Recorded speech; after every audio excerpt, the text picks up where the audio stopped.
Hello students, in last video we finished numericals up to 16. Okay, now next 17.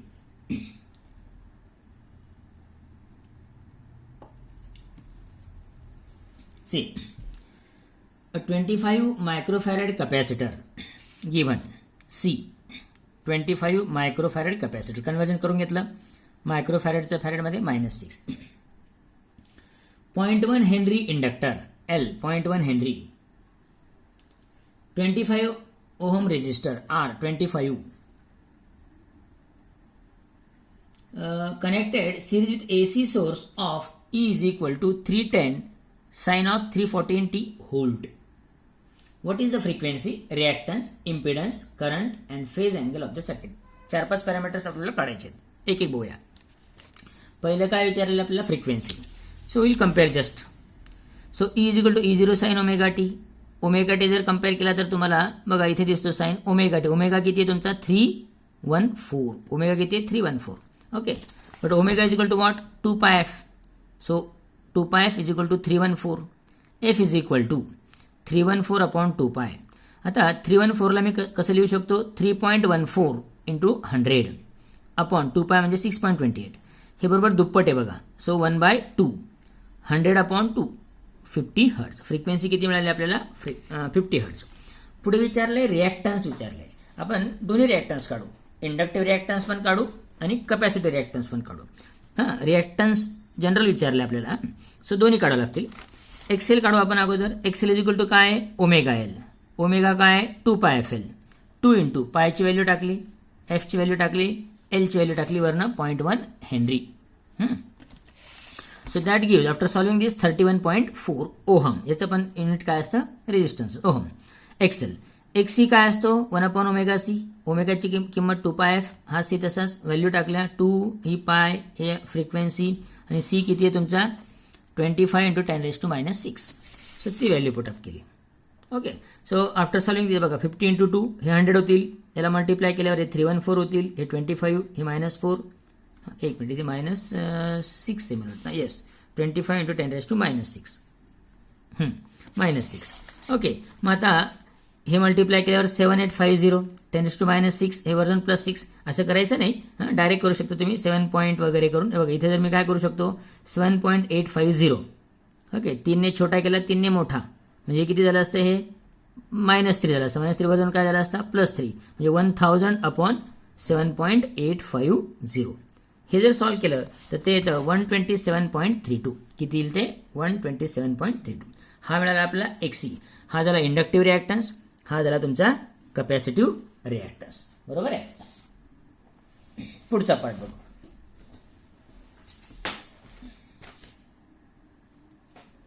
Yes, आता आपल्याला अजून काय विचारलंय impedance विचारलेलं आहे. आपल्याला काय विचारलेलं आहे इम्पिडन्स.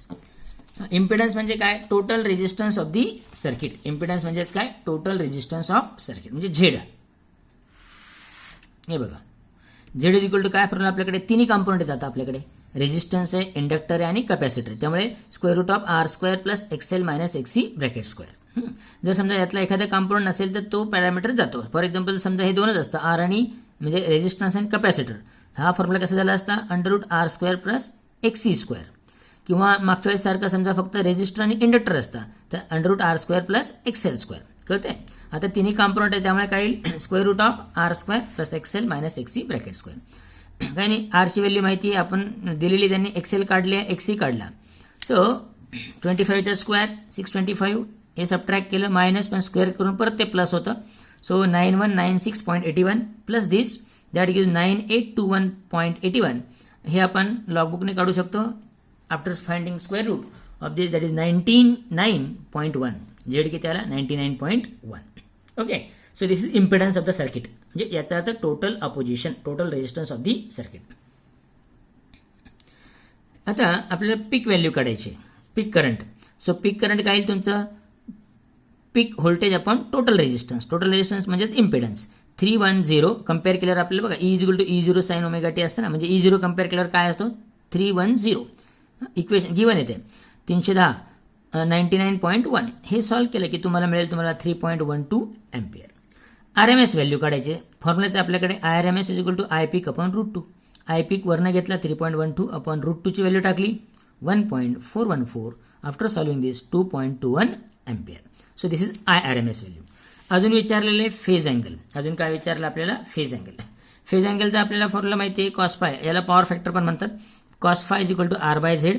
आर प्रोव्हाइड केलेला आहे 25 अपॉन 99.2. झेड आपण काढला येतो. सो हे सॉल्व्ह केलं तर 0.2520.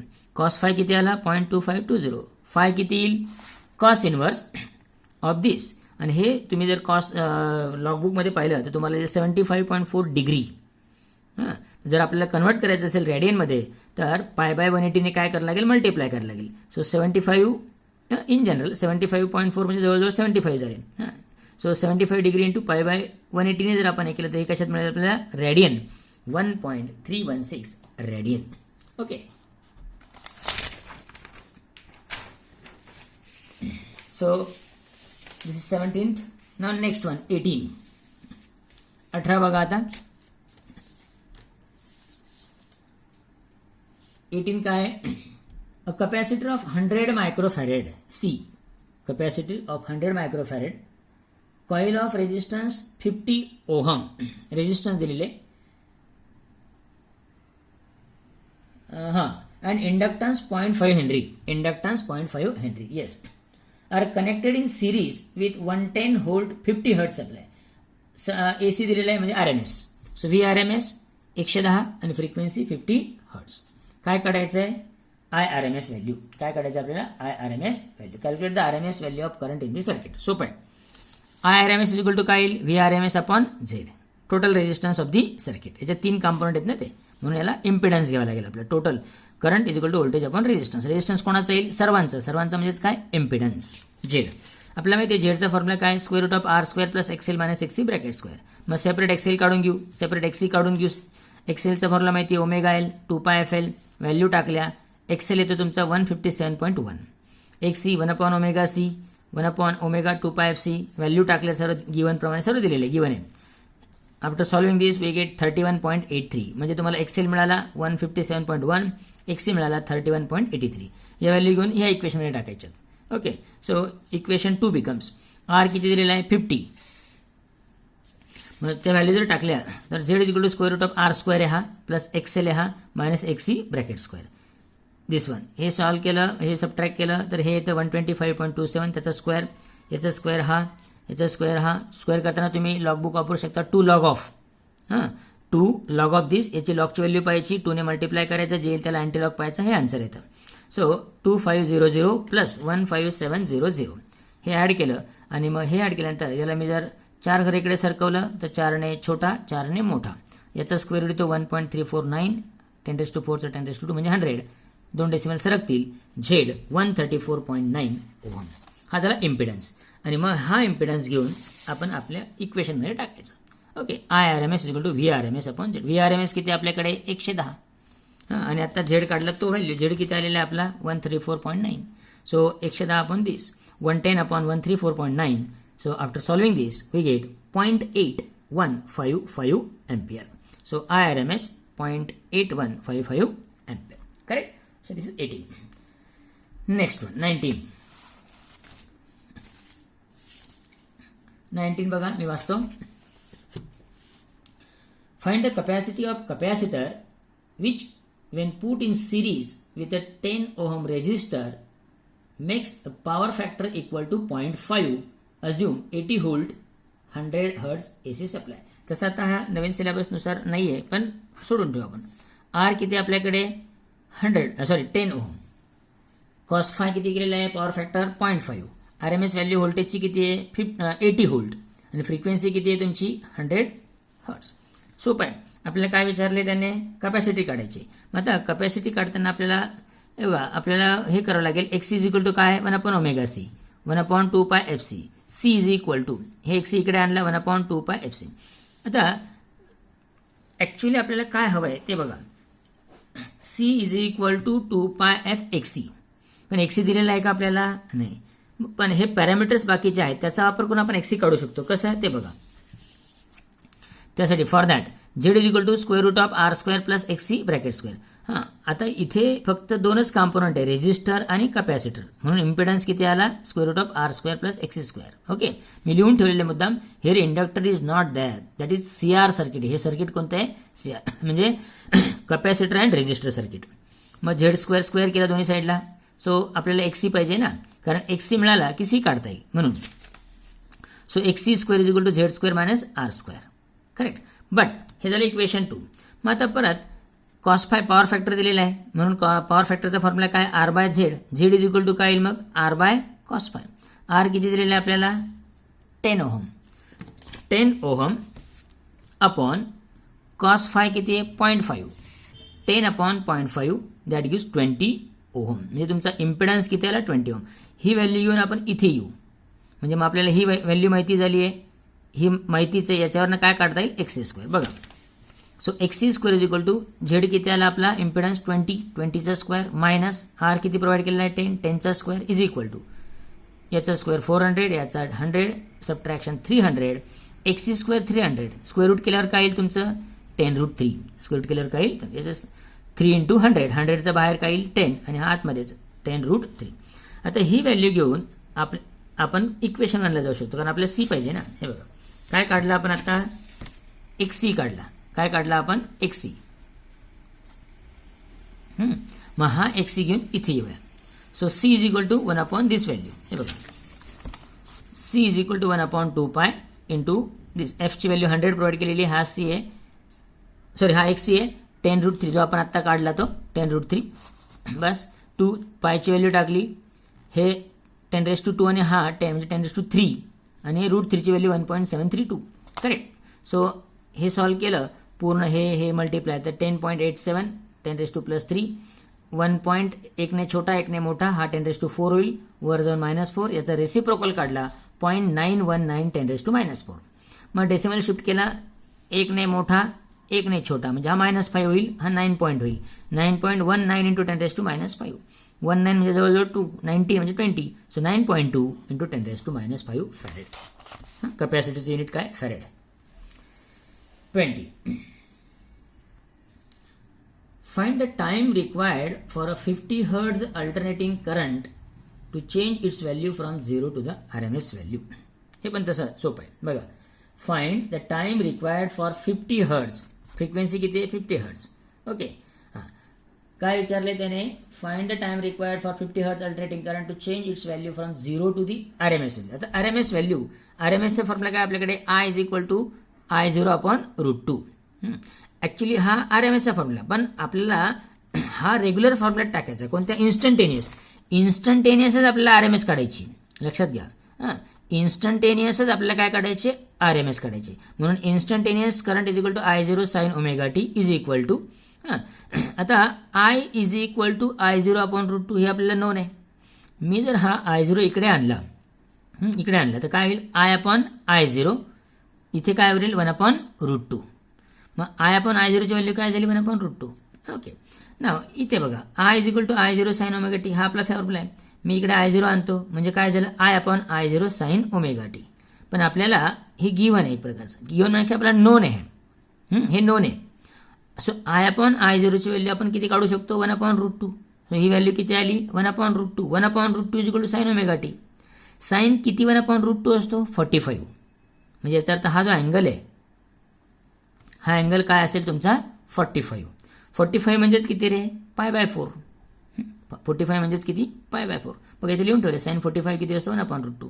म्हणजे याचा अर्थ 1 अपॉन √2 साइन ऑफ 45 इज 1 अपॉन √2. म्हणजे ωt 45. 45 म्हणजे रेडियनमध्ये π/4. ωt किती आला, π/4. करेक्ट ना.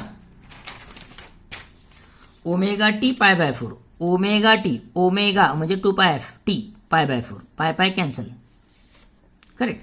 So t is equal to 2f इकडे येईल, 2f इथे काय येईल, डिव्हाइड. सो 1 अपॉन हा 4 आणि हा 2, 8f. 1 अपॉन 8. f किती आहे, 50 हर्ट्ज प्रोव्हाइड केलेला आहे. So 8 into 50, 400. 1 अपॉन 400 म्हणजे 1 अपॉन 4 इंटू 10⁻² वर जाऊन -2. 1 अपॉन 4.25 इंटू 10⁻². याचाच अर्थ एक डेसिमल इकडे शिफ्ट केला म्हणजे मोठा केला तर हा छोटा होईल, 2.5 into 10⁻³ second.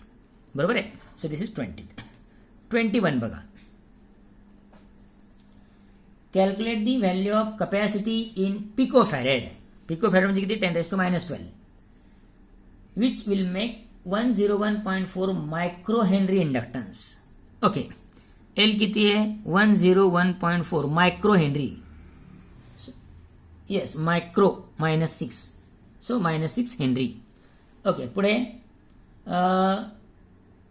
Inductance to oscillate with frequency of 1 megahertz. Frequency किती? 1 मेगाहर्ट्ज. मेगा म्हणजे किती? 10⁻6. लक्षात घ्या, मायक्रो -6, मेगा +6. सो फ्रिक्वेन्सी किती? 1 मेगाहर्ट्ज. मेगाहर्ट्जचा अर्थ काय होतो? 10⁻6 हर्ट्ज. बरोबर आहे. सो रेझोनंट फ्रिक्वेन्सीचा फॉर्म्युला आपल्याकडे आहे. FR = 1/2π√LC. Either it is parallel or series. Formula दोघांसाठी सारखाच आहे. So FR = 1/2π√LC. Squaring both side. FR² = 4π²LC. C पाहिजे, इकडे घेतला, हे इकडे जाईल. C = 1/4π² FR²L. व्हॅल्यू टाकायचे फक्त. 4 तसाच, π² म्हणजे 3.14 चा स्क्वेअर. FR किती आहे? 10⁻6 त्याचा स्क्वेअर. आणि L 101.4 10⁻6 त्याचा स्क्वेअर नाही, तसंच -6 फक्त. ओके, मग हे जर सॉल्व्ह केलं तर 4 तसाच, याचा स्क्वेअर हा आला. 10⁻6 चा स्क्वेअर 10⁻12. हे तसंच. याला फक्त काय केलं राजांना? मी 2 डेसिमल इकडे सरकवलं. मी 1.014 करून घेतलं. म्हणजे 2ने छोटा 2ने मोठा, म्हणजे +2. -6 + 2 -4. ओके, सो हे मल्टिप्लाय केलं, हे मल्टिप्लाय केलं 39.98 + 12 -4 + 8.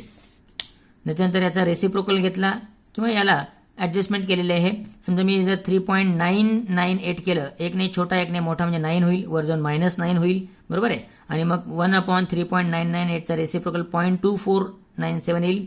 म्हणजे जर 2.497 लिहिलं तर हा -3 माझं काय होईल? -10. Okay, so 2.497 × 10⁻10 normal. आपल्याला पिको फॅरेडमध्ये लिहायचं. पिको म्हणजे -12. मग इथे -2 केल्यावर काय होईल? -12. पण -2 केलं तर +2 पण करावं लागेल. म्हणजे multiply by 100 divide by 100. Multiply by 100 करून घ्या. मल्टिप्लाय बाय 100 केल्यावर काय होईल? 249.7 इंटू, आणि हा डिवाइड बाय 100चा -2 वर म्हणजे -2 होईल. +2चा वर जाऊन -2 आणि मग -10 -2 -12 आणि -12 म्हणजेच काय? पिको. सो फायनल आन्सर काय येईल? 249.7 पिको फॅरेड. बरोबर आहे. पुढचं 22. अ 10 मायक्रोफॅरेड कॅपॅसिटर. कन्वर्जन करून घेतलं लगेच. -6 10 × 10⁻6 म्हणजेच 10⁻5. A 10 microfarad capacitor is charged to 25 volt of potential. बरं, potential किती? 25 volt. The battery is disconnected. बरं, and pure 100 millihenry coil is connected across the capacitor. Conversion केलं, मिलीचं -3, हे +2 -3 -1. ओके, आता काय म्हणता येतो? The capacitor, the battery is disconnected and a pure 100 millihenry coil is connected across the capacitor so that LC oscillations are set up. म्हणजे याचा अर्थ conversion from electrostatic to magnetic energy to electrostatics continuously. Okay, calculate the maximum current in the coil. बरं, आपल्याला काय काढायचं आहे? I काढायचं आहे किंवा I0 काढायचं आहे. ओके, आता एनर्जी ऑसिलेशन होतं एलसी ऑसिलेटर. त्यामुळे एनर्जी स्टोर्ड इन कंडेन्सर जो असेल किंवा कॅपॅसिटर, त्याला आपण इलेक्ट्रोस्टॅटिक एनर्जी म्हणतो. तो फॉर्म्युला आपल्याकडे 1/2 CV² आहे. आपण शिकलो होतो इलेक्ट्रोस्टॅटिक्समध्ये. आणि आता शिकलोय energy stored in inductor. Even हे पण मागच्या चॅप्टरमध्ये झालेलं आहे. Okay, magnetic effect due to electric करंटमध्ये. That is 1/2 LI². कन्वर्जन होते, आपण अवॉइड करतोय, हे आयडियल केस मानतोय. त्यामुळे इथे लॉस ऑफ एनर्जी 0 कन्सिडर करतोय. त्यामुळे हे इक्वल होईल. ही एनर्जी याच्यात, ही एनर्जी याच्यात, ही एनर्जी याच्यात, त्यामुळे हे equal. So 1/2 LI² is equal to 1/2 CV². 1/2 LI² is equal to 1/2 CV². कारण काय? एलसी ऑसिलेटर आहे. आपण शिकलोय electrostatic energy converted into magnetic energy converted into electrostatic energy continuously if other parameters are avoided. म्हणजे loss of energy आपण जर 0 केली तर. सो इक्वल केलं, half cancel. LI² is equal to CV². I² हा L इकडे येईल. C/L V². काय येईल तुमचं? C/L V². एक minute.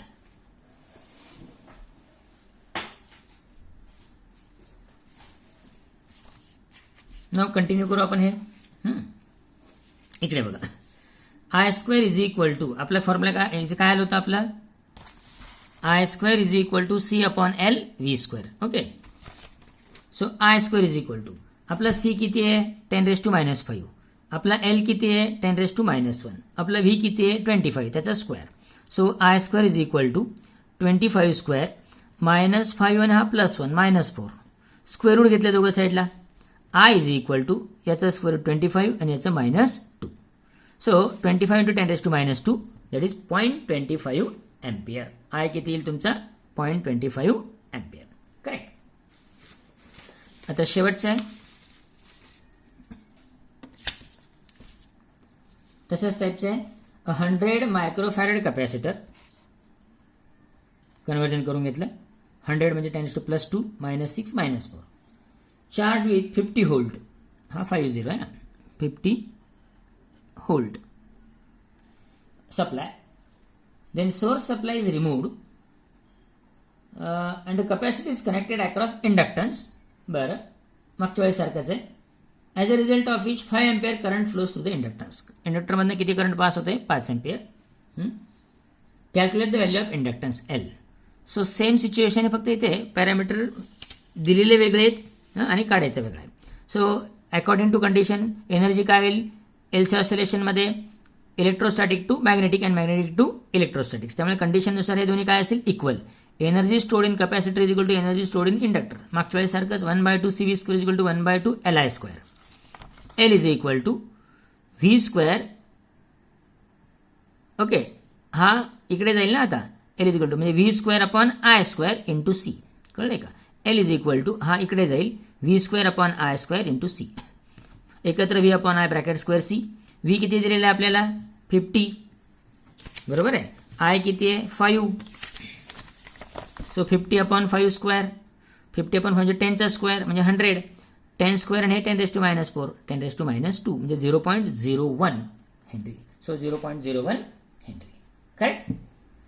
Okay, here numericals finish. Thank you. Okay, so please prepare for this.